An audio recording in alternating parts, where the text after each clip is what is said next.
अब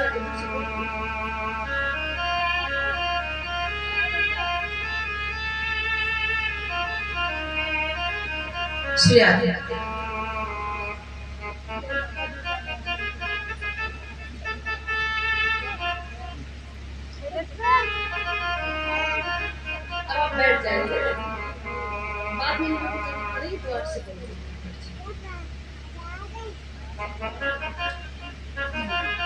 सेठ जी चले गए विदेश और उनका नियम था कि प्रत्येक वर्ष अपने गांव आते थे, और उनका क्या स्वभाव था कि सुबह के समय वो टहलते थे, 7 से 8 किलोमीटर पैदल टहलते थे और टहलना भी चाहिए, क्योंकि ब्रह्म मुहूर्त में जो लोग टहलते हैं, मॉर्निंग वॉक करते हैं, तो उनका स्वास्थ्य सदैव ठीक रहता है, क्योंकि ये वायुमंडल में अमृत कण होते हैं प्रातः काल, तो वो अमृत कण हमारे स्वास्थ्य के लिए जब हम श्वास लेते हैं शुद्ध वातावरण में, आपका गांव तो बहुत अच्छा है, प्रदूषण मुक्त गांव है, तो श्वास लेते हैं तो अमृत कण हमारे अंदर हो जाते हैं, उसके द्वारा हमारा स्वास्थ्य बढ़िया रहता है, हार्ट मजबूत रहता है। दूसरा बेनिफिट, जब हम सुबह मॉर्निंग वॉक करते हैं, रिटर्न हो रहे हैं, वापस आ रहे हैं, तो हमें सूर्य नारायण की पहली किरण हमारे ऊपर पड़ती है, उसे क्या कहते हैं बच्चों, आप लोग पढ़ते हैं अल्ट्रावायलेट किरणें बोलते हैं ना, और विटामिन डी का, क्यों जी, विटामिन डी किसमें पाया जाता है, बोलो, खट्टे पदार्थों में और सूर्य की अल्ट्रावायलेट किरणों में, साइंस में है ना, तो सूर्य की जो अल्ट्रावायलेट किरण यानी पहली किरण है, वो हमारे स्वास्थ्य के लिए बहुत ही उत्तम है, तो पहली किरण सूर्य की हमारे ऊपर पड़नी चाहिए।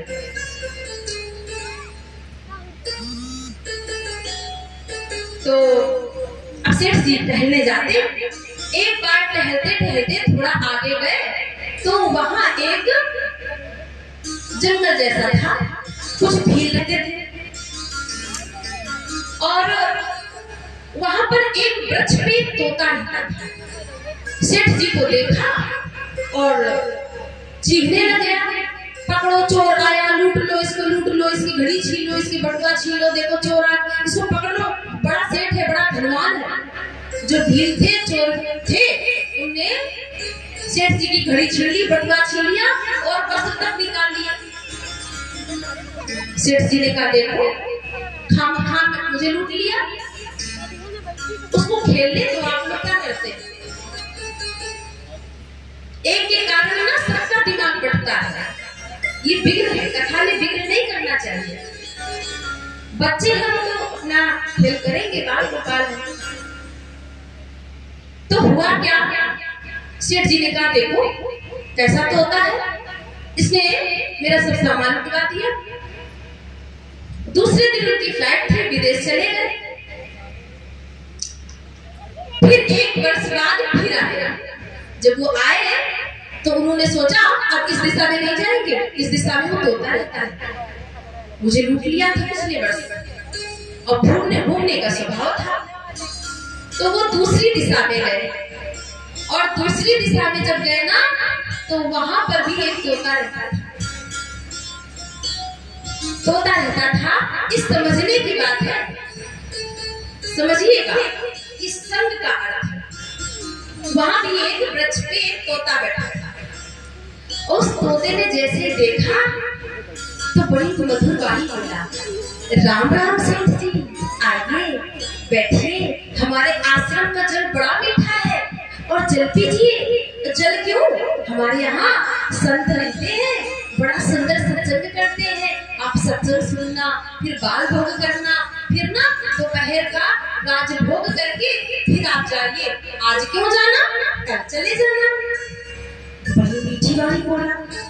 सेठ जी ने कहा वाह, तोता तो वो भी था और तोता ये भी है, इतना अंतर, कितनी सुंदर वाणी बोला ये।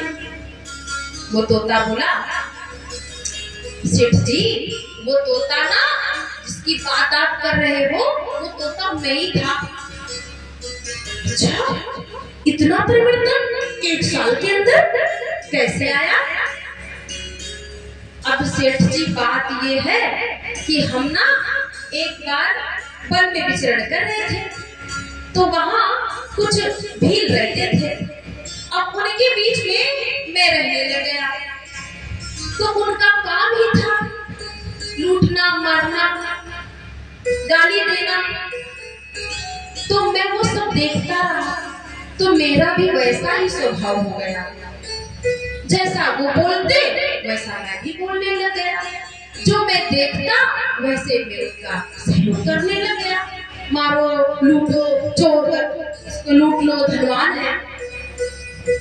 फिर महाराज, फिर मेरा क्या हुआ, भाग्य जगा।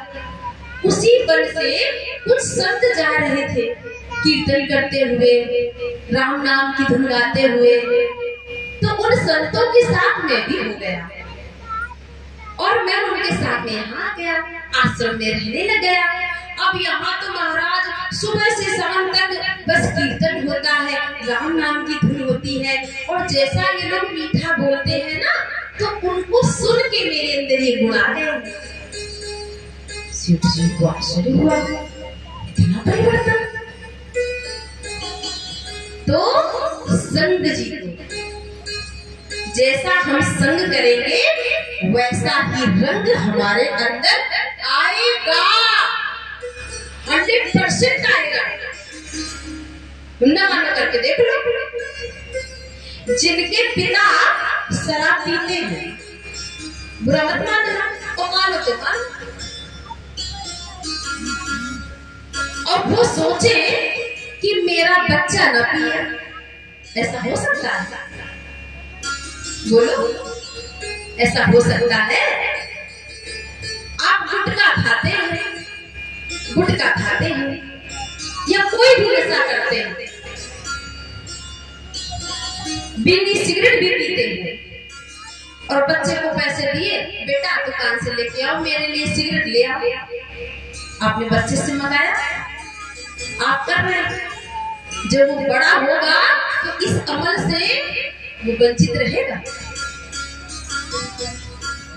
तुम सोचो, मेरी औलाद शरीफ निकल जाए, जैसा वो देखेगी वैसे ही करेगी। जैसे माहौल में रहेंगे बच्चे वैसा पर आएगा। इसलिए हमेशा अच्छा संग करो और अपनों को अच्छा संग दो, क्योंकि मानुष जन्म अनमोल रे, मिट्टी में ना रोल रे। काहे को रोना? कितने जन्म से हम अपने इस शरीर को, अपने हजारों जन्मों को हमने व्यर्थ में गवा दिया। इसलिए मानुष्य जन्म अनमोल रे, मिट्टी में ना रोल रे। अब तो मिला है फिर न मिलेगा, कभी नहीं, कभी नहीं, कभी नहीं। मानुष्य जन्म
इस संसार पे हम अभिमान करें कि ये संसार हमारा है, तो मतलब का संसार है, इसका नहीं इत्तेकार है।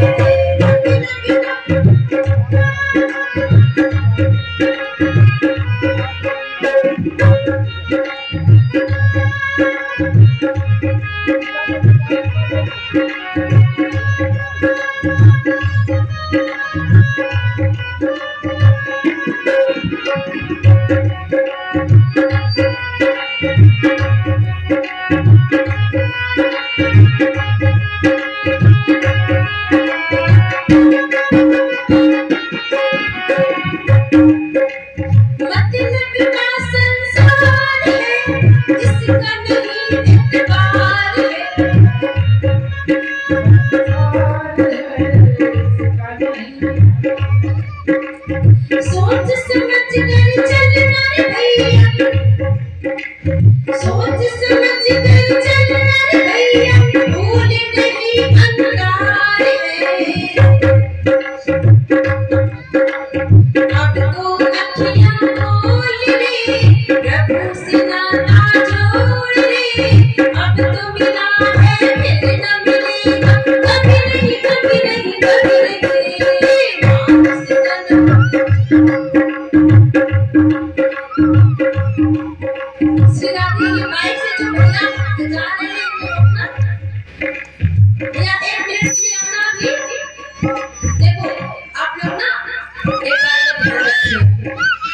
मंच पर ना कभी चेंज होते हैं नहीं होते हैं, जो आपकी श्रद्धा है तो आप चेंज ही लेके आया करो घर से, और कभी है कभी नहीं है, तो ऐसा होता है। उस बात को थोड़ा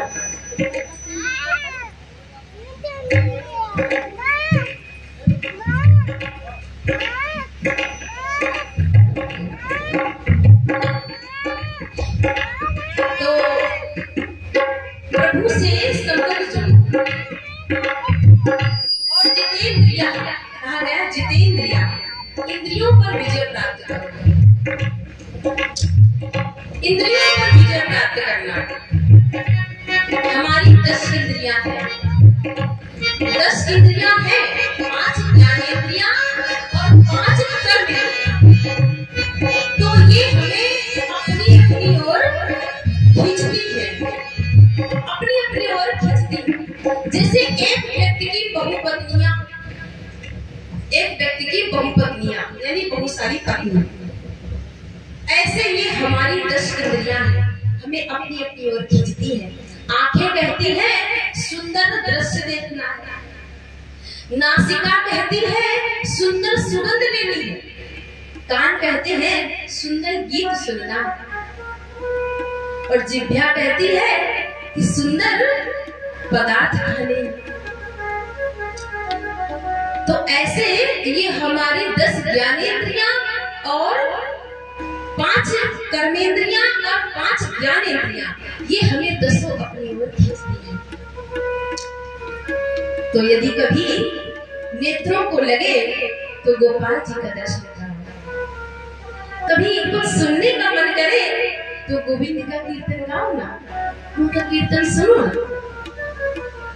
जिह्वा को लगे कुछ गाना है, कुछ खाना भी है, कुछ प्रसाद पाना है, सुंदर पदार्थों को पाना है, तो गोपाल जी को भोग लगाओ, खूब बढ़िया बढ़िया पदार्थ बनाओ और अपने प्रभु को भोग लगाओ और खूब पाओ प्रेम से। तो सुखदेव जी ने मन को एकाग्र करने की प्रक्रिया बताई और कहा प्रातः काल उठकर पहले तो ब्रह्म मुहूर्त में स्नान करना चाहिए, और ये स्नान भी 3 प्रकार का होता है। एक बुद्ध स्नान जो सूर्य उदित होने के पहले किया जाता है, बुद्ध स्नान होता है। फिर होता है जल स्नान, और 12 बजे के बाद जो स्नान करते हैं ना, वो होता है प्रातः स्नान। 12 बजे के बाद स्नान करना वर्जित है।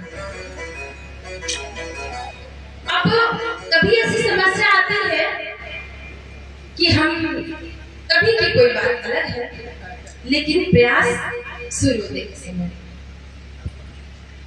सबसे पहले प्रातः काल उठ के धरती माता को प्रणाम करना चाहिए। हे माँ, मैं आपके ऊपर अपना पैर अपना चरण रखने के लिए बाध्य हूँ, मजबूर हूँ,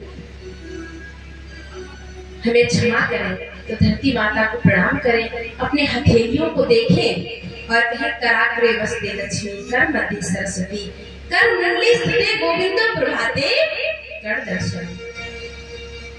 गोविंद का दर्शन करें, माता लक्ष्मी का, सरस्वती जी का दर्शन करके और उनको चूमे और फिर अपने, क्योंकि इन्हीं कार्यों इन्हीं हाथों से हम पूरा दिन अच्छा बुरा सब काम करते हैं। तो प्रभु का दर्शन करें अपने करों में हाथों में और फिर अपने दिन की शुरुआत करें। और फिर सुखदेव जी ने सृष्टि की रचना बताई कि सृष्टि की रचना कैसे हुई। पहले जल ही जल था, नारायण भगवान के मन में जिज्ञासा हुई एक से अनेक होने की। तो उनके नाभिक से एक कमल के तंतु पर ब्रह्मा जी का प्राकट्य हुआ, कमल के ऊपर।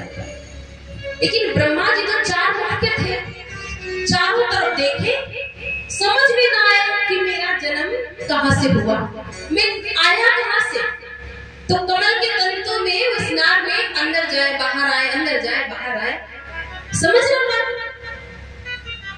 तो उनको 2 शब्द सुनाई पड़े, ता और पा। तप करो। ब्रह्मा जी ने तप किया, तब नारायण का दर्शन हुआ। नारायण ने कहा तुम सृष्टि की रचना करो। ब्रह्मा जी ने कहा देखो अब सृष्टि की रचना करेंगे, इतना बड़ा पद मुझे दे दिया है आपने, विधाता विधाता कह दिया। अब मैं सृष्टि की रचना करूंगा, मेरी इतनी बड़ी पोस्ट, और महाराज अभिमान आ गया। तो नारायण ने कहा देखो जिसको मेरी सत्ता का ज्ञान नहीं है, जिसे मेरी सत्ता का ज्ञान नहीं है, उसे अभिमान आएगा। जिसे ये पता है कि सब में मैं है, उसे अभिमान नहीं आ सकता। अभिमान कैसा? जैसे हमारे पास में सोना है, सोने के हमने आभूषण बनवाए, हार बनवाया, कुंडल बनवाए, कंगन बनवाए, बहुत सारे आभूषण बनवाए। तब वो क्या थे? सोने के आभूषण अलग अलग करके पहन लिए। और एक दिन महाराज क्रोध आ गया, हमको गुस्सा आई, सारे आभूषणों को लिया और ओठन में डाल के कूट दिया। अब बताओ जी क्या बचा? क्या बचा? सोना। कंगन भी खत्म, कुंडल भी खत्म, हार भी खत्म, क्या बचा? सोना। तो बनने से पहले क्या था? सोना, और बिगड़ने के बाद में क्या बचा? सोना। तो जिसे मेरी सत्ता का ज्ञान नहीं, उसे अभिमान आएगा। जिसे पता है कि सब में मैं हूं, ब्रह्मा तुझ में भी नहीं हूं। ब्रह्मा जी को समझ में आया, और ब्रह्मा जी को नारायण ने चतुष्श्लोकी भागवत सुनाई। उस भागवत को हम लोग भी सुन ले, क्योंकि संपूर्ण भागवत का पाठ तो नहीं हो सकता। तो चतुष्श्लोकी भागवत को जो हम लोग सुन लेंगे, गा लेंगे, तो संपूर्ण भागवत सुनने का कहने का फल प्राप्त होता है। अहे देवा समी वागे नार में दे सत्सर पश्चात में दे चवेस से सोसे रिते धेट हटे ना प्रते जात तद्विद्यादात मानो माया में था भासो यथा महान की भूतानि भूता सुचेव जासुनि प्रविष्टानि तथा तेसुनि एतावदेव जिज्ञासु तत्व जिज्ञासु आत्मनः अन्य तेरे काभ्यामेशा सर्वत्र सर्वदा। अपनी सत्ता का ज्ञान भगवान ने इस चतुर्थ श्लोकी भागवत के द्वारा ब्रह्मा को सुनाया, संपूर्ण भागवत सुनाई। और फिर प्रश्न उठता है, अब ब्रह्मा को आ गया समझ में, ब्रह्मा ने सृष्टि की रचना की। लेकिन कभी कभी ऐसे प्रश्न उठते हैं कि भगवान किसको मिलते हैं। कभी कभी गृहस्थियों में भी बड़ी हीन भावना आ जाती है कि भगवान हमें कहाँ मिलेंगे। ऐसी माताएं बेचारी करने लगती हैं कहीं कहीं, और भगवान हमें कहाँ मिलेंगे, हम तो गृहस्थ में फंसे हैं। और सच मानना, गृहस्थियों को जल्दी मिल जाते, विरक्त तो पड़े रहते अभिमान में, बुरा मत मानना।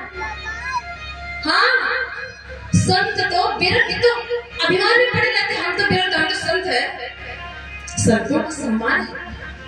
अब बताओ, कोई संत है, भजन करते खूब करते महाराज, और आप गए उनको प्रणाम किया, उन्होंने झुक के आशीर्वाद दिया, और आपने चकाचक उन्हें खूब पदार्थ खिलाए, अपने घर पे खूब बढ़िया से प्रसाद पवाया, दक्षिणा दी, वस्त्र दिए, और महात्मा ने तुमको आशीर्वाद दिया, तो वो आशीर्वाद व्यर्थ जाएगा क्या? कभी व्यर्थ नहीं जाएगा। और चरणों को छू लिया तो उनका भजन कुछ परसेंट तो तुमको मिलेगा ही, बिना किए मिलेगा, कुछ मिलेगा।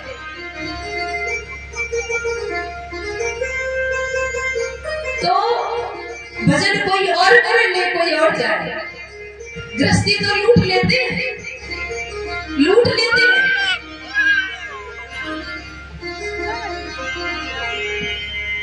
तो भगवान किसको मिलते? प्रश्न उठता है कि भगवान आखिर किसको मिलते हैं?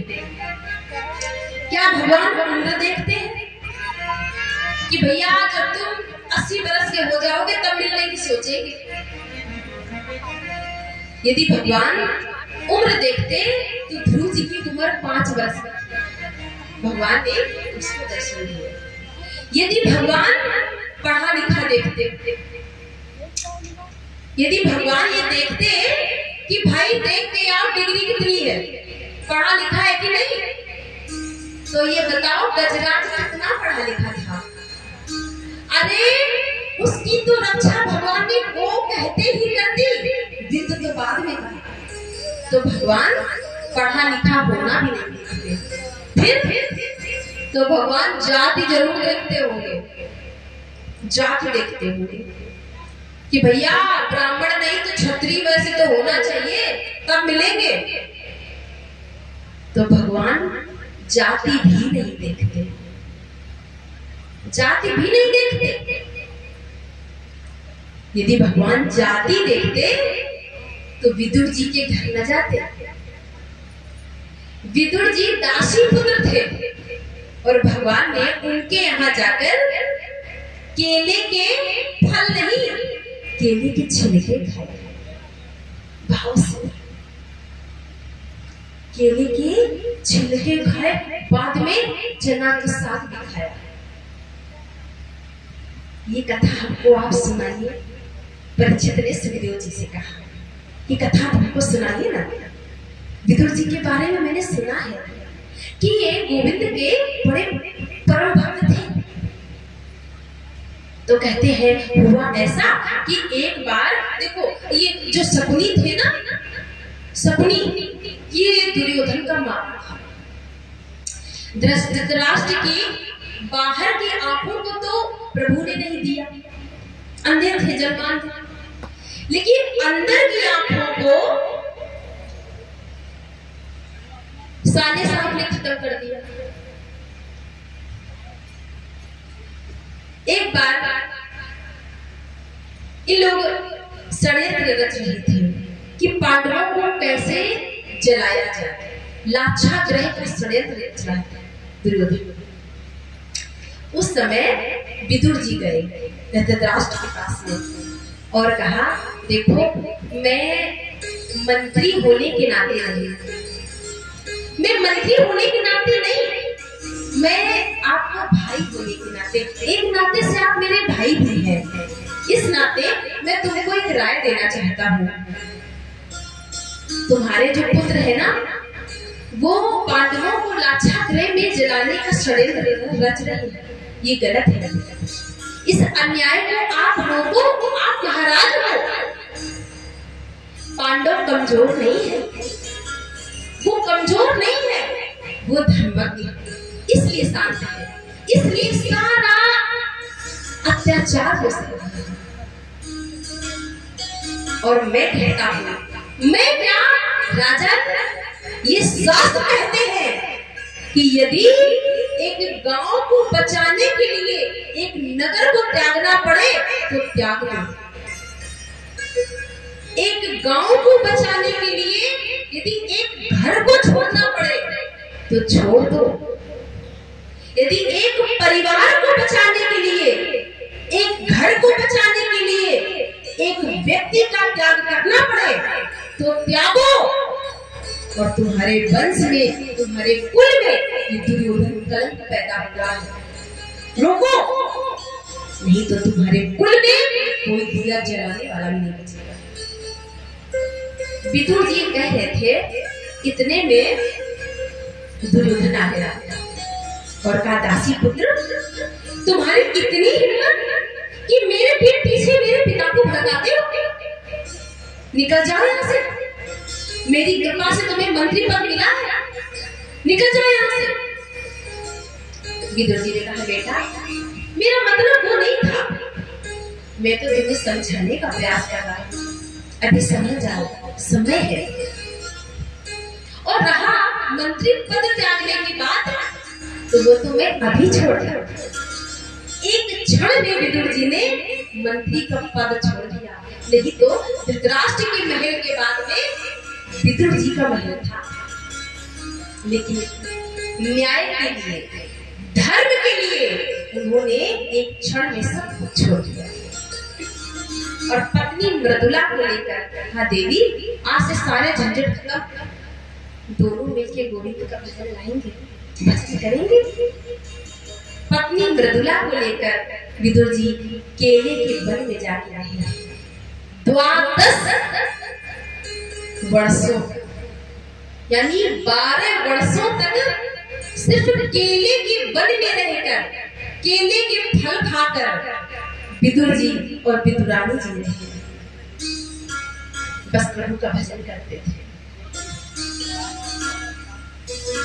आज युद्ध की भूमिका चल रही है।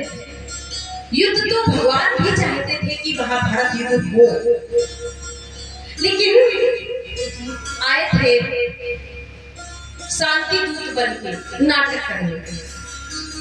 दुर्योधन ने कपट बड़ी व्यवस्था की थी। अपनी कुरकुल की नागियों को छत पे बैठा दिया था, फूलों की वर्षा करना और बड़ी व्यवस्था की।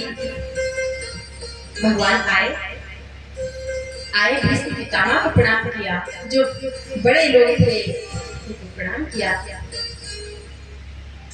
दुर्योधन ने कहा, द्वारकानाथ आप आए हैं ऐसे, और आप आए हैं मुझे प्रसन्नता है, लेकिन आप किस कारण से आए हैं वो कारण मैं नहीं जानता, बताएं।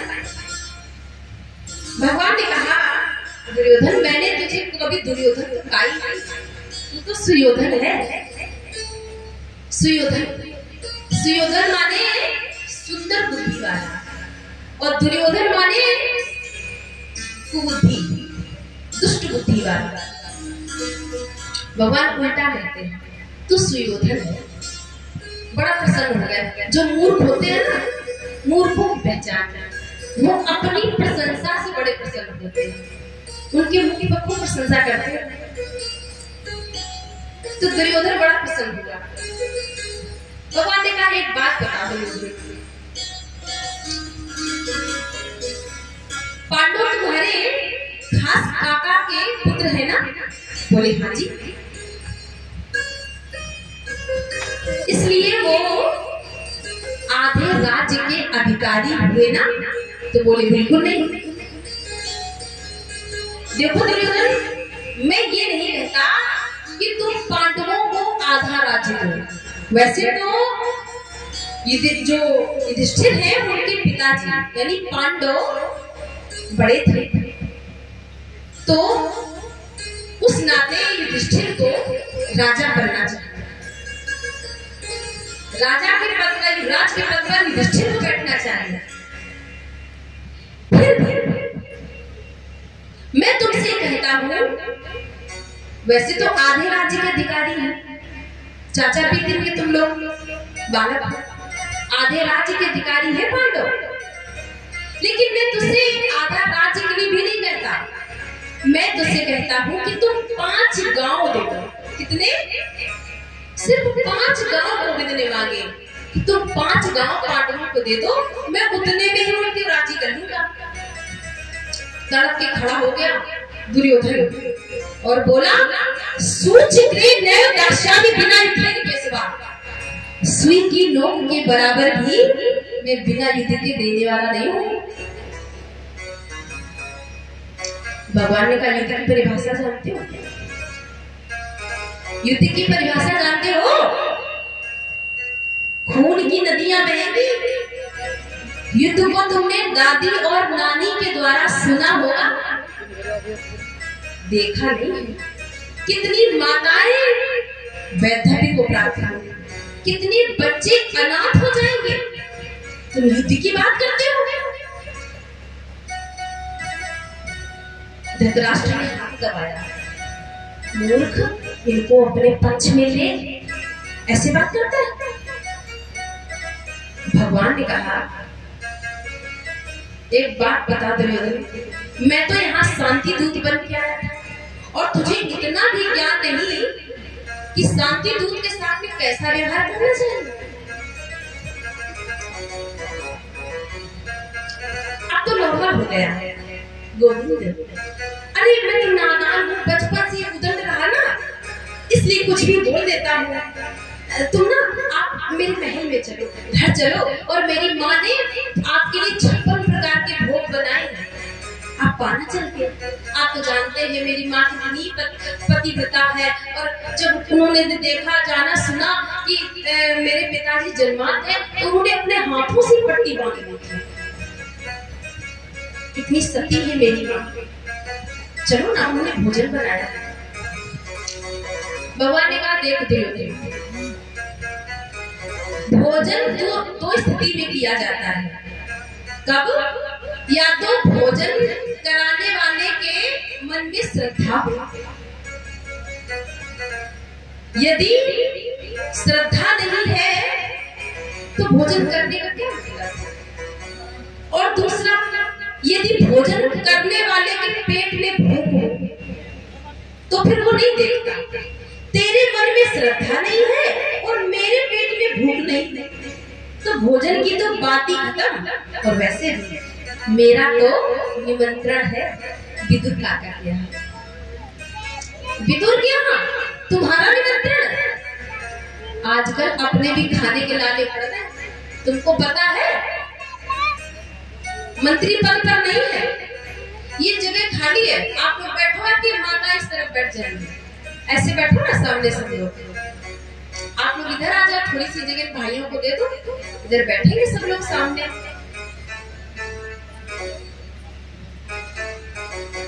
तो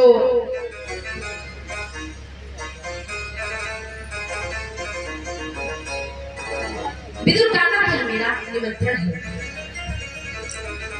विदुर का क्या?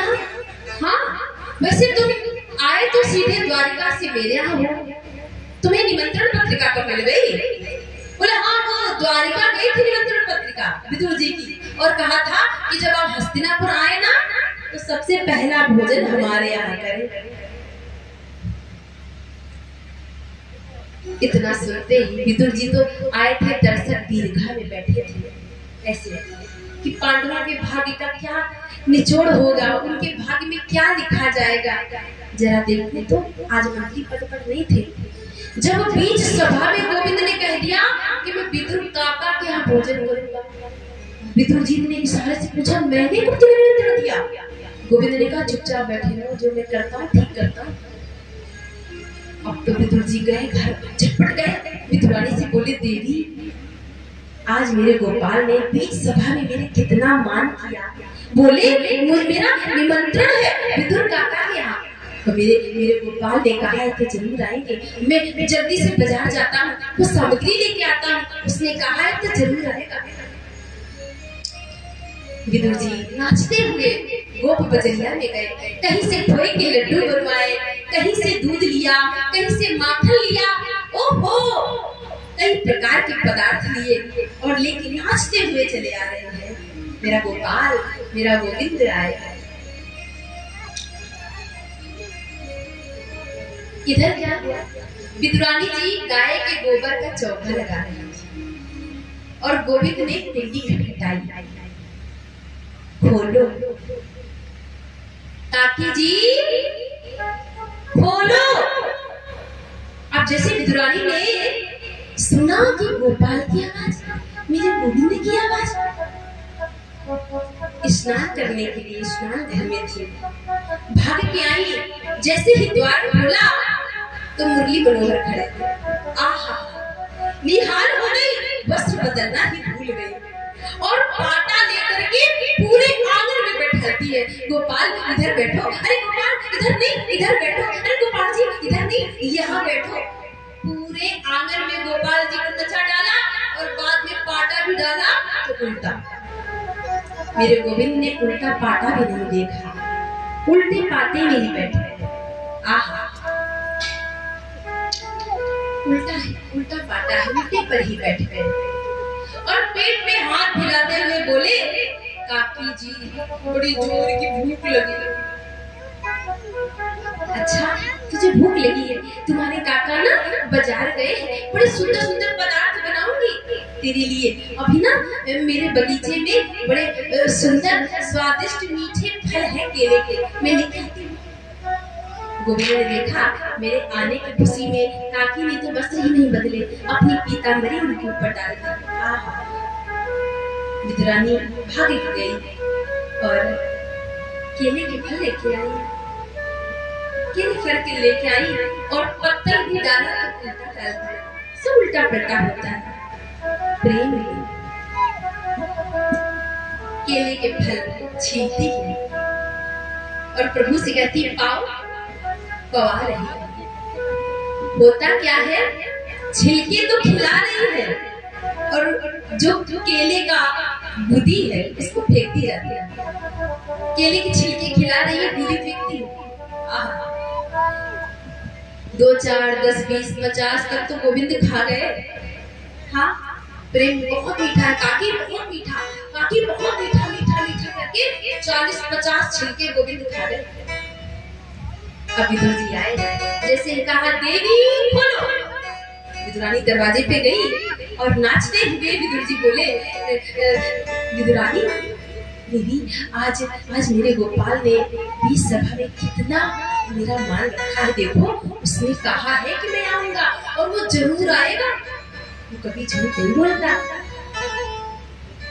विदुरानी ने कहा, आएगा कि आ गया? आ गया? हाँ, अंदर बैठे हैं। मैंने ना केले के फल को दिए खाने को, बहुत भूखे थे। अच्छा, तुमने बहुत अच्छा किया। और विदुर जी ने जैसे ही देखा महाराज, तो केले की गूदी की तो ढेर लगे और छिलके खा रहे, छिलके खा रहे। विदुर जी ने कहा, देवी क्या कर दिया तुमने?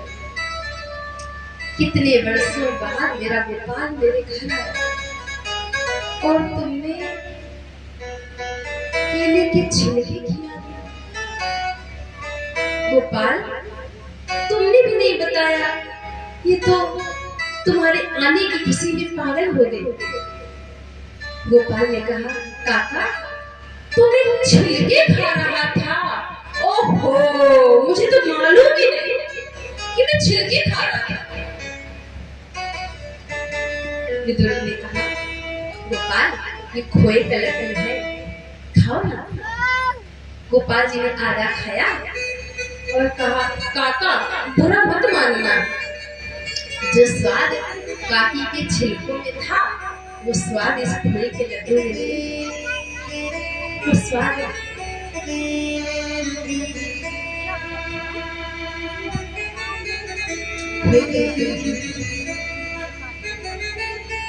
यही बात जब भगवान अपनी लीलाओं को संपन्न करके गए तो उद्धव ने पूछा,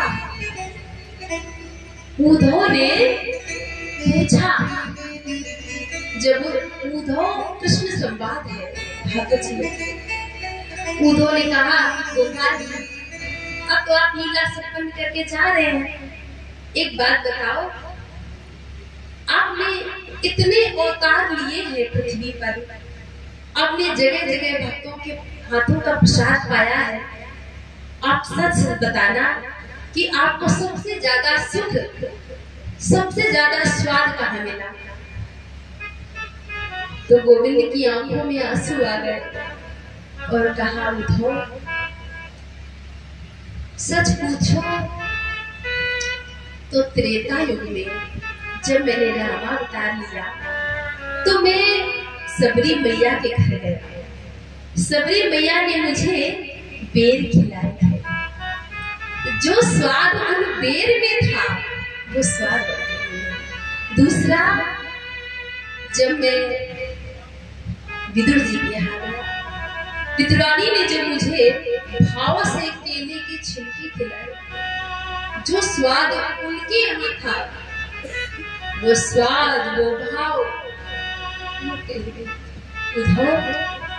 उद्धव मैं जा रहा हूँ, उद्धव तुम वृंदावन जाना और वृंदावन में यदि मेरा विदुर मिले तो उससे एक बात कहना कि तुमको गोविंद ने याद किया है, तुमको गोविंद ने याद किया है। उद्धव जी वृंदावन आए और जब विदुर जी मिले तो उन्होंने अंक में धर लिया और कहा विदुर तुम धन्य हो, तुम धन्य हो कि तुमको गोपाल जी ने याद किया है। जिसे संसार याद करता है वो भगवान भक्त की याद करता है। विदुर जी ने कहा नहीं उद्धव, धन्य तो तुम हो, उद्धव धन्य तुम हो जिसे गोविंद का सेनापति, मंत्री और मित्र दोनों बनने का अवसर हुआ। दोनों ने एक दूसरे को हृदय से लगाया और उद्धव ने विदुर जी को द्वारिका की समस्त लीलाएं सुनाई, समस्त कथा सुनाई। आगे के प्रश्न आपको मैत्री मुनि देंगे, आप मैत्री मुनि के पास जाओ। सबसे ऊंची प्रेम सगाई, सबसे ऊंची प्रेम सगाई, सबसे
तो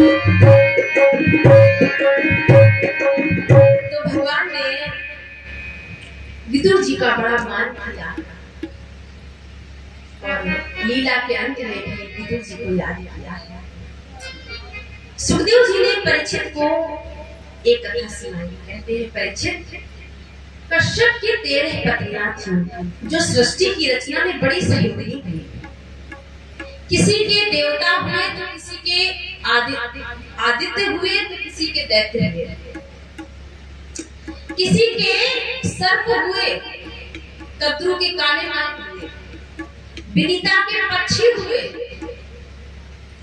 पिता एक है, पत्नियां 13, सबके किसी के वृक्ष हुए।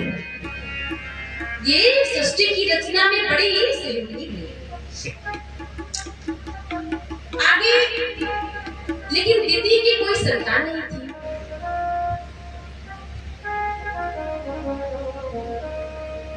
दीदी ने कश्यप जी से आग्रह किया कि हमारे भी कोई संतान हो जाए, तो उन्होंने मना किया। देवी ये अवसर ठीक नहीं है।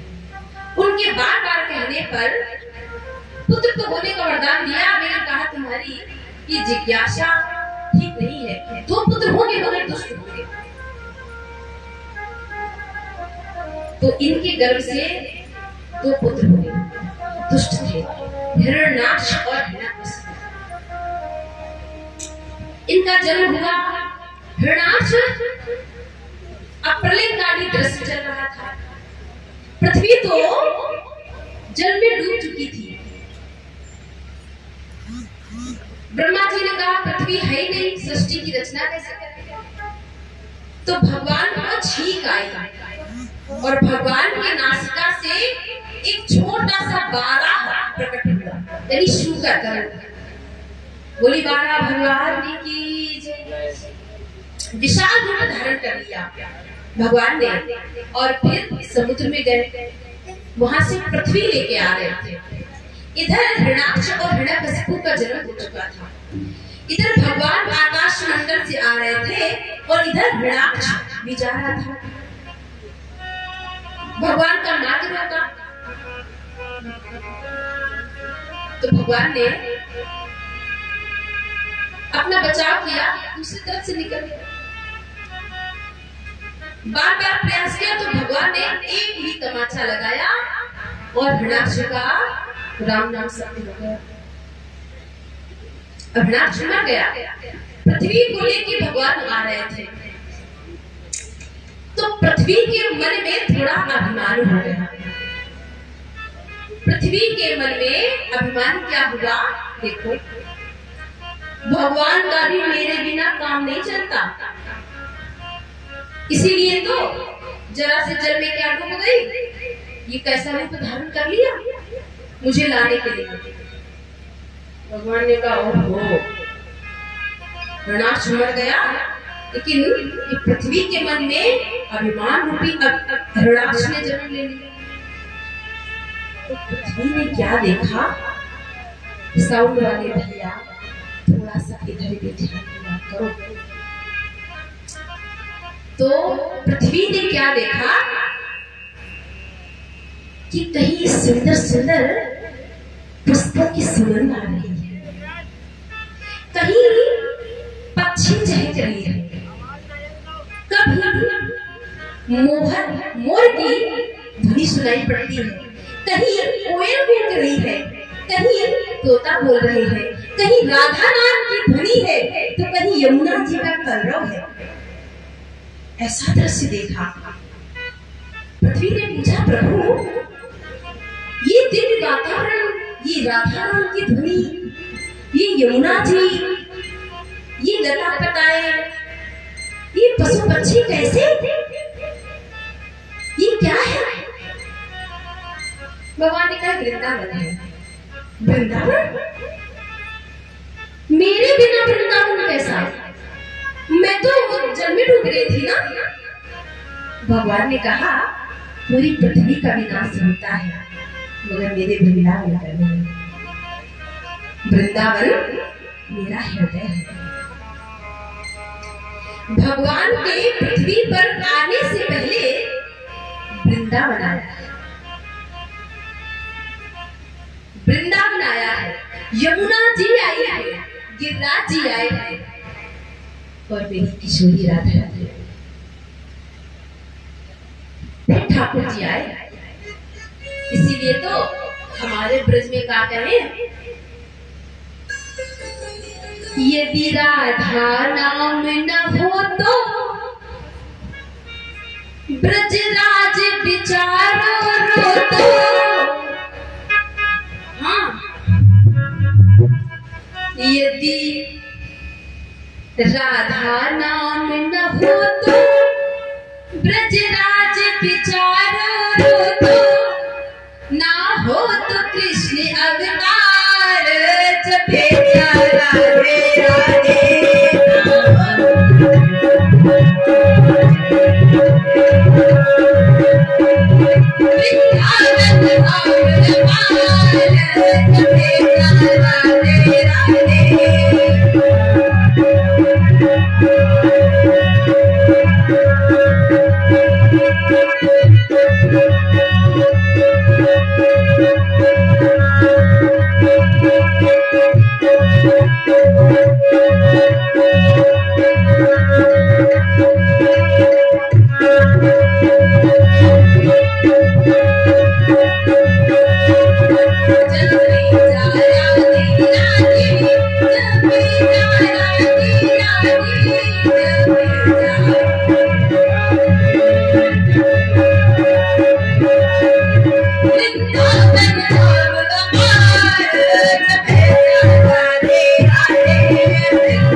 देखने में लगता है लेकिन ये गोलोक धाम से आया है। गोलोक धाम से क्या, वृंदावन तो गोलोक धाम है।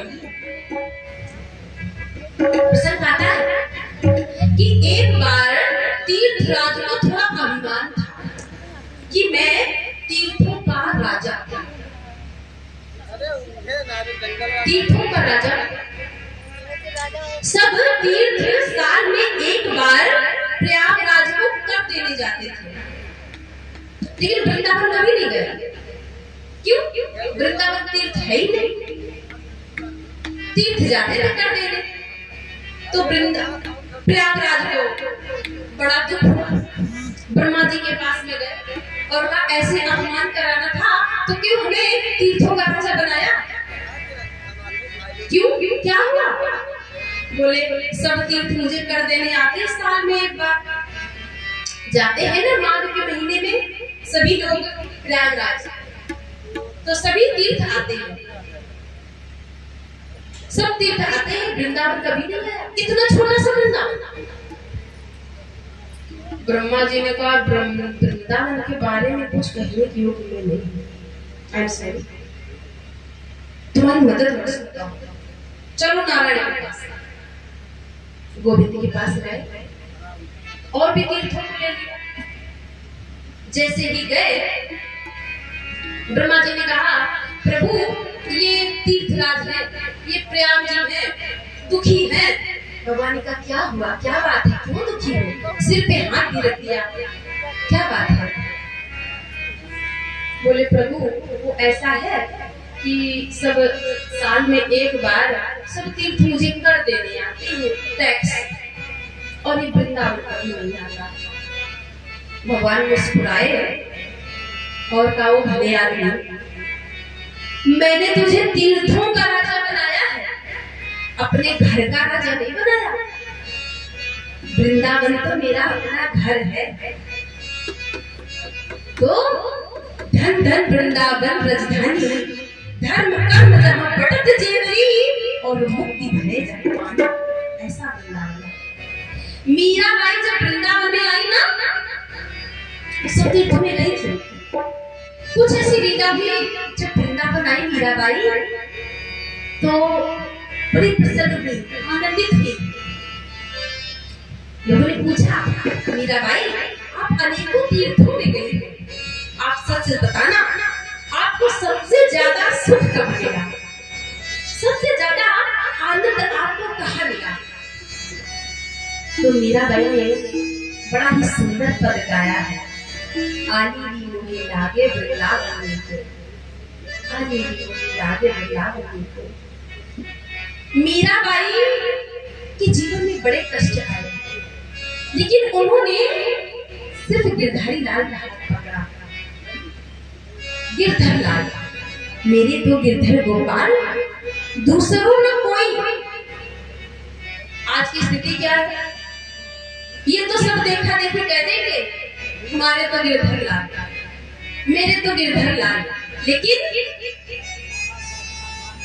मेरे तो गिरधर गोपाल, दूसरों न कोई, दूसरों न कोई, ये कहने वाला कोई नहीं। मीराबाई के जीवन में बहुत कष्ट आए, सभी लोग जानते हैं कितने कष्टों का सामना किया मीराबाई ने, लेकिन गोविंद का हाथ कभी नहीं छूटा। उसका परिणाम कि मीराबाई ने किसी कलिकाल में कितने बार गोविंद का दर्शन किया है, प्रत्यक्ष दर्शन किया है। एक बड़ा ही सुंदर पद है, हमारे पूज्य रसिका पागल बाबा गाते थे, आज उनका शरीर नहीं है, मगर ये सुंदर, बड़ा ही सुंदर उनके द्वारा ये गाया हुआ पद है। आइए हम लोग गुनगुनाते हैं, क्योंकि मीराबाई ने इस भाव को दिखाया है, गाया है। मीरा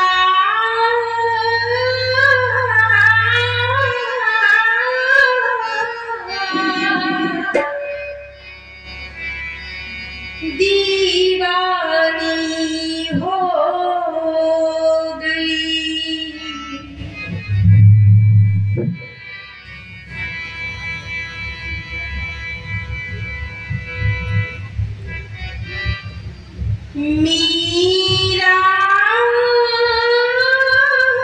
मीरा दीवानी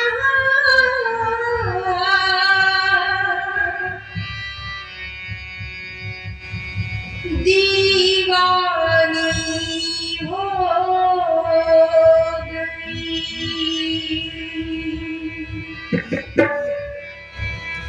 मीरा दीवानी हो गई रे, मीरा दीवानी हो गई,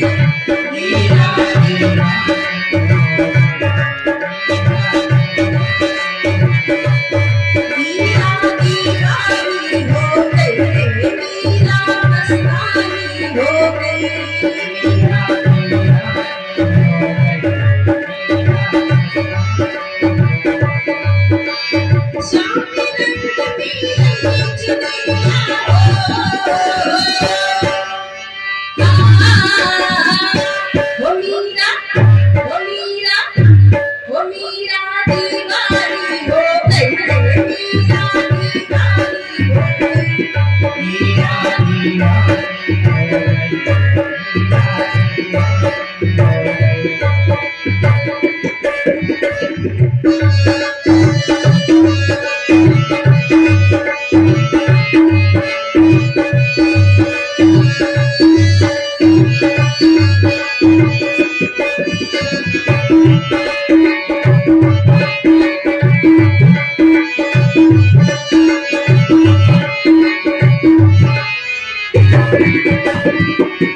किसी के ऊपर, किसी नारी के इतने कष्ट नहीं,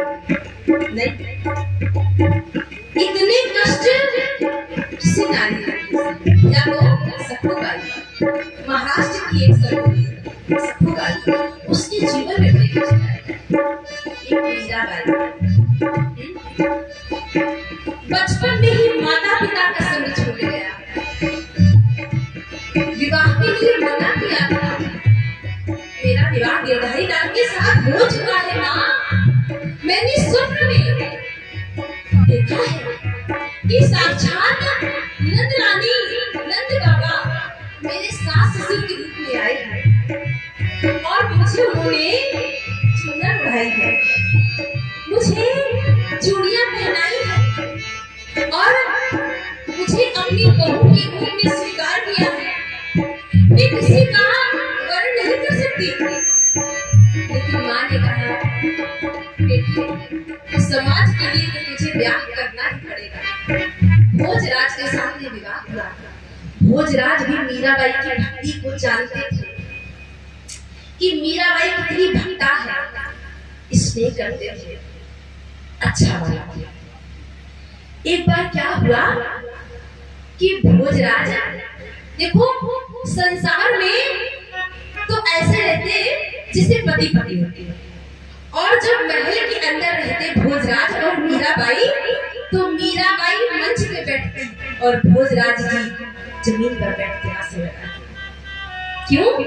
तो गुरु मानते थे, मीराबाई को गुरु मानते थे, क्योंकि जान गए थे कि मीराबाई क्या है, क्या है। समय के अनुसार भोजराज का भी समय पूरा हो गया। हाँ, 7 सासें थी मीराबाई के, बड़े कष्ट हुए।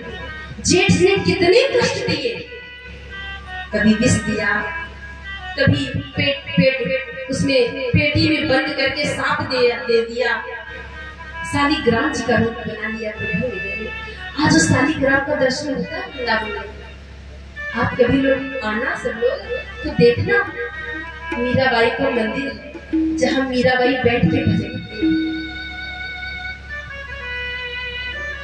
जब इतने कष्ट हुए तो मीराबाई ने पत्र लिखा।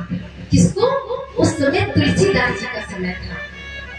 तुलसीदास जी को एक पत्र लिखा और कहा, बाबा मैं क्या करूं, मैं घर नहीं छोड़ना चाहती, बिल्कुल नहीं छोड़ना चाहती, लेकिन क्या करूं, भक्ति में बड़ी बाधा पड़ रही है। गोस्वामी तुलसीदास जी ने कहा, बेटी छोड़ो छोड़ो। अच्छा मैं छोड़ दूं? और भी किसी ने छोड़ा है कि मैं ही छोड़ दूं? प्रभु के लिए, उनके नाम के लिए किसी ने संसार छोड़ा है? अपने सगे संबंधियों से नाता तोड़ा है? तो गोस्वामी तुलसीदास जी ने लिखा, बेटी तज्य पिता प्रहलाद विभीषण बंधु भरत महतारी। प्रहलाद जी ने अपने पिता के त्याग कर दिया, विभीषण ने अपने सगे भाई का त्याग कर दिया और भरत जी ने अपनी मां का त्याग कर दिया। प्रभु मीराबाई को उत्तर मिल गया। मीराबाई वृंदावन आ गई। मैं ये नहीं कहती कि कोई भी माँ इस दौर में कोई भी बहन बेटी अपना घर छोड़े, कभी नहीं, ऐसा कभी सोचना भी नहीं। घर में कितने भी कष्ट सह लेना, पति की 4 बातें सुन लेना, सास ससुर की 4 बातें सुन लेना, घर कभी मत छोड़ना। एक से बचोगे 4 बैठे, 4 बैठे। घर छोड़ने के लिए कभी मत सोचना। आश्रमों में रहने की रोटी खा लेंगे, बहू की नहीं सुनेंगे, नहीं, ऐसा गलत निर्णय कभी मत लेना। न घर के रहे न घाट के रहे। परिवार में ऊंच नीच होता है, लेकिन कभी गृह छोड़ने का, घर छोड़ने का स्वप्न में भी मत सोचना। मीराबाई के समय में भी साधु भेष मात्र, साधु के वेश में भी आकर के उनको अपवित्र करने का प्रयास किया है, लेकिन मीराबाई की सच्ची भक्ति के सामने सब झुक गए। सब जानते थे कि साधुओं का सम्मान करती है मीरा, साधुओं के बीच में बैठ के कीर्तन करती है। तो ऐसा भी षड्यंत्र हुआ। एक साधु आ गया और कहा, मेरा वरण करो, तुम्हारे गिरधारी लाने की इच्छा है कि तुम मेरे साथ में अंग संग करो। मीराबाई ने कहा, अच्छा ठीक है, करेंगे, शाम को आना। मंदिर में लेके गई जहाँ कीर्तन राज। मीराबाई ने वहीं पर सेव सजाई और कहा, बैठिए, करिए ना मेरे साथ में अंग संग। सब साधु समाज जो बैठे थे, वो क्या रहा है? हो ये रहा है प्रभु कि इनको मेरे गिरधर लाल ने कहा है कि मीराबाई के साथ में तुम अंग संग करो। अच्छा, बड़ा भारी भगत है, इसको गिरधर लाल ने कहा है। और सब ने उसको पीटना प्रारंभ कर दिया। उसकी बुद्धि शुद्ध हो गई, चरणों में मीराबाई के गिर गया और कहा, बेटी मुझे क्षमा कर दो, मेरी बुद्धि मलिन हो गई थी। मीराबाई के संग से दुष्ट व्यक्ति भी सुधर जाता था, ऐसी उनकी भक्ति थी। वो कलयुग में गोपी थी, गोपी बन के आई। तो पाँव में घुंघरू बांध के मीरा झूमे नाचे गाए।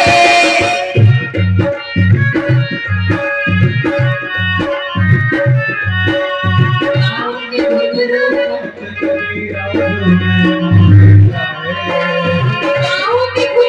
बांध के मीरा झूमे नाचे गाए।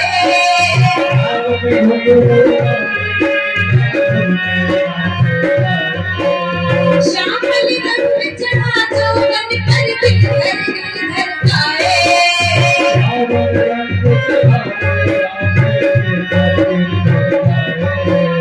वृंदावन की गई डगरिया मीरारी वारी हो, मीरारी वारी हो, मीरारी वारी हो।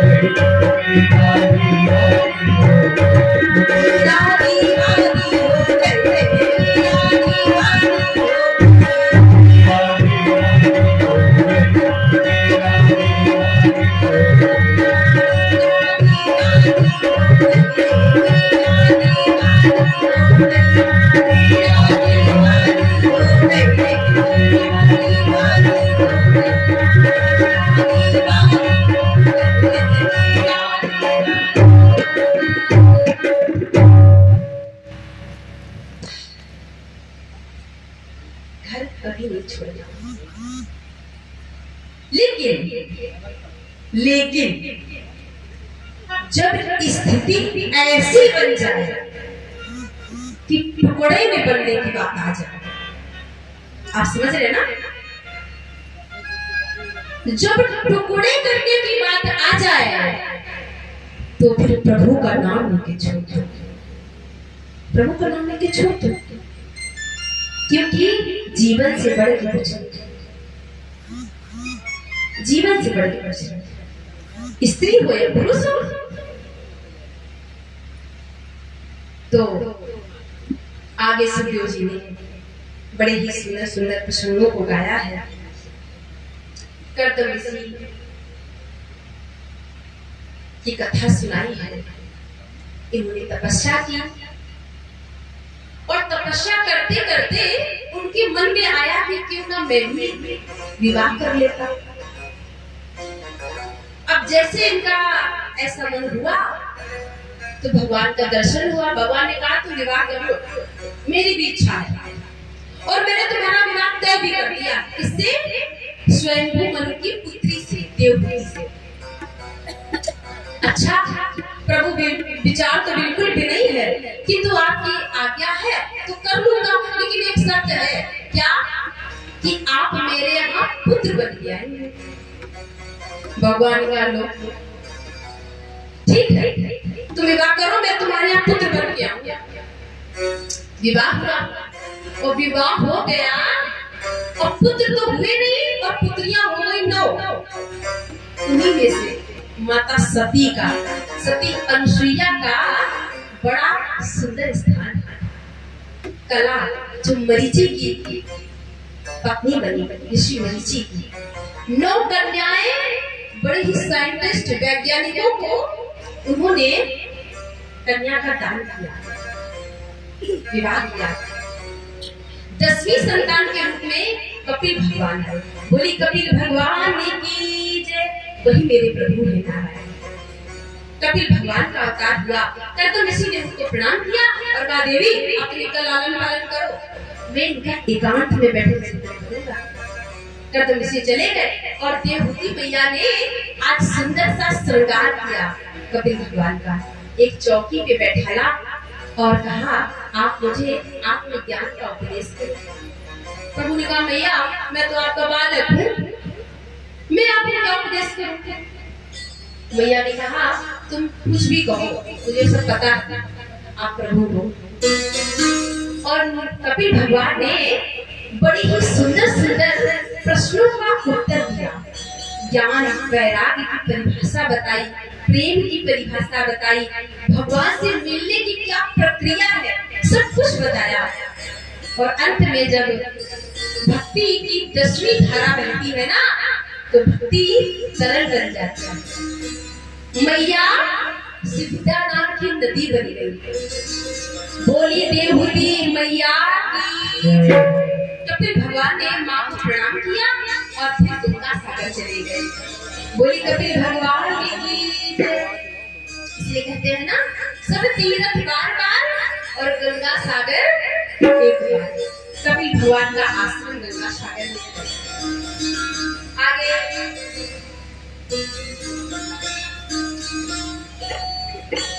सुखदेव जी ने स्वयं की जो पुत्रियां हैं आकृति रुचि प्रजापति को ब्याह गई और प्रसूति का विवाह दक्ष प्रजापति के साथ हुआ, जिनकी पुत्रियों में माता सती का स्थान बड़ा है, सुंदर है। अपने पति यानी शंकर जी का अपमान पिता के यज्ञ में न देख सके, इसलिए अपने शरीर को त्याग दिया और फिर वो पर्वतराज के यहाँ उनकी पुत्री बन के आई, पार्वती कहलाई। बोली पार्वती मैया की। तो बड़ा ही सुंदर परिवार है माता पार्वती का, 2 पुत्र हैं और सब विषमताएं हैं, लेकिन फिर भी समता। मैया का वाहन है शेर और बाबा का वाहन है नारिया, गले में है सर्प और मत्थे पर है अमृत यानी चंद्रमा। बड़ा ही सुंदर परिवार है, समता है परिवार। लेकिन इनके दो पुत्र हुए, प्रियव्रतोत्तानपादो सतरूपापते सुतो वासुदेवस्य कन्या रक्षायाम जगतः स्थितो। प्रियव्रत और उत्तानपाद। प्रियव्रत जिसने सुंदर व्रत लिया उसे कहते हैं प्रियव्रत, और उत्तानपाद जिसका समाज में पद ऊंचा हुआ उसे कहते हैं उत्तानपाद। उत्तानपाद की पत्नी है, नाम है सुनीति। कोई संतान नहीं थी, इसलिए उन्होंने दूसरा विवाह कर लिया। बाद में पता चला कि माता सुनीति भी गर्भवती है। सुनीति गर्भवती है। उन्होंने एक दूसरा महल बनवा दिया, वहां सुनीति माता रहने लगे। उन्होंने एक बालक को जन्म दिया, उसका नाम है ध्रुव। बोली ध्रुव जी महाराज की जय। छोटा सा बालक है, मैया जब सत्संग जाती तो अपने बालक को साथ में लेके जाती। छोटा सा बालक खूब सत्संग सुनाती ध्रुव जी को। एक बार कुछ संत पधारे तो मैया ने प्रणाम किया। संतों ने कहा बेटी तू कुछ मांग, बड़ी निष्ठा से तू कथा सुनती है, मेरी इच्छा तुझे कुछ मैं दूं। बाबा मुझे क्या चाहिए? मुझे कुछ नहीं चाहिए, फिर भी यदि आप देना चाहते हैं तो कृपा करें। मेरी जो सवत है सुरजी, उसकी कोई संतान नहीं है, ऐसा वरदान दो, ऐसी कृपा करो कि वो भी पुत्रवती हो जाए। बाबा ने कहा बेटी जिस सुरजी के लिए तुझ जैसी सुशील नारी का त्याग कर दिया राजा ने, उस सुरजी के लिए, उस सौत के लिए तू ऐसी रहा। तूने कहा है तो उसकी संतान होगी, लेकिन जो तेरी संतान है वो यशस्वी होगी, मनस्वी होगी, विद्वान होगी और भगवान को प्राप्त करने वाली।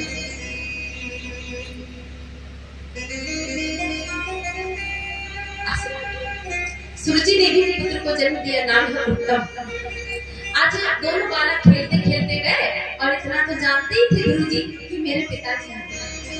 खेलते खेलते गए और पिता की गोद में चढ़ने लगे। पिता ने भी सोचा कि मेरा बड़ा पुत्र है तो गोद में बैठाना चाहते थे। सुरजी खड़ी थी, डांट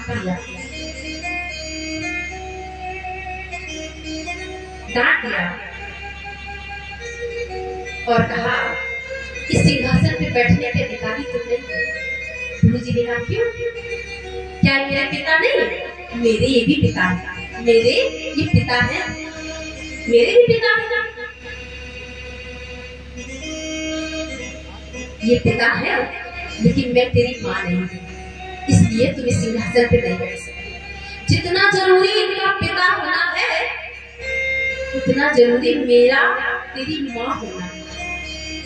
पहले तू वन में जा, तपस्या कर, जब नारायण प्रसन्न होकर तुझे वरदान दे तो कह देना कि ऐसी कृपा करो कि मैं सुरजी माता के गर्भ में चला जाऊं। तो जब मेरे गर्भ से जन्म लेगा तब तू सिंहासन पे बैठने का अधिकारी, उससे पहले नहीं। देखो ध्रुव जी को तो बुरा लगा ही, भगवान को भी बुरा लगा। क्यों? हम लोग कथा क्यों सुनते हैं, यज्ञ क्यों कराते हैं, दान पुण्य क्यों करते हैं, पुराण क्यों पढ़ते हैं? क्यों? गर्भवासो समम दुःखम न भूतो न भविष्यति। गर्भ जैसा दुख न कभी हुआ न हो सकता है कि इस गर्भ के आवागमन से मुक्ति मिली। और सुरजी ने अपने गर्भ को मंदिर माना। गुरु जी को बड़ा बुरा लगा, रोते हुए माँ के पास में गए और कहा माँ मैं इस सुरजी को, इस माँ को, छोटी माँ को मैं सिंहासन पर बैठ के दिखाऊंगा और यदि मैं ऐसा न कर सका तो मैं तेरा मेरा नाम भी धोगी। माँ ने कुछ काटते हुए बालक को गोद में लिया और कहा बेटा मां मंगलनाथ हरे संस्था भक्ति जन्मयत पर सत्यम सच्चा भीतर भगवान ने यज्ञ भगाया उतरे गृहिता। बेटा कुछ भी गलत नहीं कहा तेरी माँ ने, कुछ भी गलत नहीं कहा, क्योंकि सबसे बड़ी बात तो ये है कि तू मनुष्य बन के आया, क्योंकि तेरे कर्म तो साधुओं जैसे, साधु जैसे है तेरे कर्म, और तू इन पिता की गोद में बैठने की जिद करता है। तेरी माँ ने तो तुझे पिता के पिता के पिता के पिता की गोद में बैठने का आदेश दिया है, परम पिता की गोद में बैठने का आदेश दिया है। जब परम पिता की गोद मिल जाए तो किसी और की आवश्यकता क्या। गुरुजी समझ गए, बेटा तुझे वन में जाना है तो आज ही चला जा, आज ही। गुरुजी रात में सोते हुए माँ को छोड़कर वन में गए, तपस्या प्रभु की खोज करने। 5 साल का बालक, बड़ी परीक्षाएं हुई। नारद जी ने देखा गुरु जी को, पास में आए, पहले तो उन्हें भयभीत किया, परीक्षाएं ली और गुरु जी पास हो गए, प्रत्येक प्रश्न का उत्तर दिया। नारद जी भी समझ गए इसका विश्वास पक्का है, मंत्र दे दिया, कहा बेटा इस मंत्र का जप करो। गुरु जी ने जप किया और 5वें महीने में भगवान को आना पड़ा, भगवान का दर्शन किया। जैसे ही ध्रुव जी ने देखा, अब ध्रुव जी तो देखते हैं प्रभु को, भगवान देखते ध्रुव जी को, और दोनों देख के मुस्कुरा रहे। ध्रुव जी से मुस्कुराते हैं कि मैं बोलूं क्या मैं बोलूं। भगवान इसलिए मुस्कुरा रहे हैं कि यदि और कोई होता तो मांगने की लिस्ट बना देता।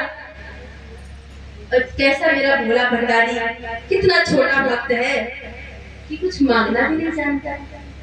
दोनों एक दूसरे को देख कर मुस्कुरा रहे हैं। जैसे ही भगवान ने अपने शंख ध्रुव जी के गाल से स्पर्श कराया तो संपूर्ण पुराणों का, वेद का ज्ञान ध्रुव जी को प्राप्त हो गया। बड़ी ही सुंदर स्तुति गाई और कहा प्रभु मुझे कुछ नहीं चाहिए। नहीं नहीं, तुम्हारे मन में तो जिज्ञासा थी कि मैं सिंहासन पर बैठ के दिखाऊंगा। नहीं प्रभु अब मुझे कुछ नहीं चाहिए। नहीं नहीं, तुम्हें मुक्ति मुक्ति सब मिलेगी, लेकिन अभी नहीं। तुम अपना राजपाट संभालो, तुम्हारे माता पिता सब तुमको ले जाएंगे। कहते हैं रथ में सवार होके महाराज आए अपनी छोटी पत्नी के साथ में, और सबसे ज्यादा सम्मान सूची माने ही नहीं किया ध्रुव जी का। लेके गए, राज्याभिषेक कर दिया ध्रुव जी का, और ध्रुव जी ने 36,000 वर्षों तक राजपाट संभाला। ऐसा लिखा है भागवत जी में। 36,000 वर्षों तक राज्य किया ध्रुव जी ने, और माता पिता तो वन में चले गए। इनके जो भाई थे उत्तम, ये बड़े कुदर्द थे। एक बार यक्षों का अपराध किया और यक्षों ने इनको मार दिया। ध्रुव जी को बड़ा क्रोध आया, बड़ा क्रोध आया, लेकिन स्वयं उन्होंने इनको समझाया, कहा बेटा एक उदंड भाई के लिए इन निरपराध यक्षों को मारना ठीक नहीं है, और तुमने तो भगवान का दर्शन किया है, फिर तुम्हें क्रोध क्यों आया। ध्रुव जी को ज्ञान हुआ, दर्शन तो किया है, सत्संग नहीं सुना। दर्शन से भी अधिक आवश्यक है सत्संग। सत्संग नहीं सुना था। स्वयं उन्होंने समझाया, और फिर उन्होंने राजपाट सब कुछ छोड़ के वन की ओर गए। और जब अंत समय आया तो एक काली काली देवी आ गई, और इधर भगवान का विमान आया। जैसे ही ध्रुव जी विमान में बैठने लगे सशरीर काली काली देवी आके खड़ी हो गई। ध्रुव जी ने कहा बुद्धिस आपका परिचय? बोले मैं मृत्यु देवी इस संसार की मालकिन, इस मृत्यु लोक की मालकिन हूँ। कहाँ जा रहे? बोले विमान आया जा रहे। कहाँ? बैकुंठ भगवान के धाम। तुम स्वर्ग जाओ चाहे बैकुंठ जाओ चाहे कहीं जाओ, पहले मुझे स्वीकार करो, यानी मर जाओ, मर जाओ। हाँ, पार्षदों ने इशारा किया, इनसे कहो कि सर थोड़ा झुका दे। और जैसे ही मृत्यु देवी ने सिर झुकाया तो लिखा है पास्पर्श बालम कृपया कपोले मृत्युर्मूर्धम पदम दत्वा आरुह्य। मृत्यु के सिर पर पैर रख के ध्रुव जी विमान पर बैठ गए। बोले ध्रुव जी महाराज की जय। और ध्रुव जी धाम को जा रहे हैं लेकिन मन उदास है। पार्षदों ने पूछा अब क्यों दुखी होते हो? बोले एक दुख है कि जिस माँ के कारण, मेरी अपनी माँ सुनीति माँ के कारण मुझे ये पद मिला है। आज मैं सशरीर विमान पे बैठ के जा रहा हूँ। मैं अपनी माँ के बिना इस मुक्ति को, इस बैकुंठ को क्या करूँगा? पार्षदों ने कहा आगे देखो गौर से। गौर से देखा तो सुनीति मैया का विमान आगे जा रहा था। बोलो राधे राधे। तालियां बजा दिया करो थोड़ी सी, तालियां ना बजा दिया करो। तो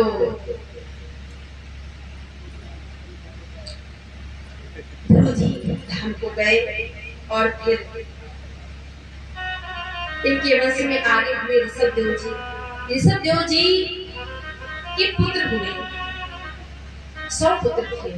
अपने पुत्रों को सुंदर उपदेश किया और फिर इनके जो पुत्र थे भरत, इनके जीवन पर बड़ा गहरा प्रभाव पड़ा।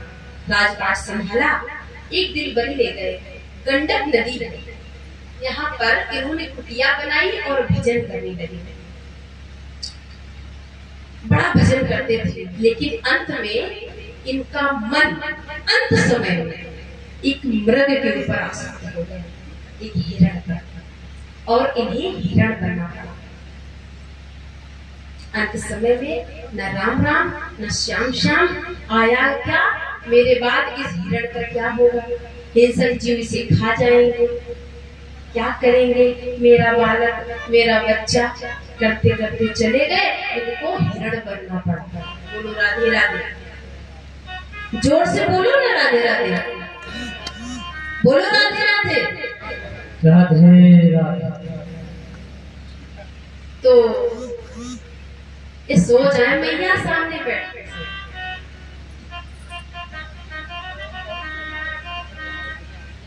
जयकारा जोर से लगाया करो। बोलो राधे श्याम। संकोच काय करते हो? संकोच न किया करो, बोला करो। भगवान ने सुंदर जिह्वा दी, ऐसा तो नहीं कि घर पे बोलते नहीं। तो भरत जी को मृग बनना पड़ा, और जो मृग था वो एक भक्त के, एक संत के प्रभाव से वो रघुगढ़ का राजा बना, राजा बना, स्वर्ग का बना। लेकिन इनका जन्म हुआ तो इन्होंने देखा वन में आग लग गई, इन्होंने अपने शरीर को त्याग दिया। फिर आंगिरस पंडित जी ने इनका दोबारा फिर जन्म दिया। अब की बार इन्होंने सोचा अब नहीं, अब संसार में नहीं पड़ना, बहुत हो गया मोह माया। अपने आप को इतना कठोर बनाया कि इनका नाम ही पड़ गया जड़ भरत। बोलिए जड़ भरत महाराज जी की।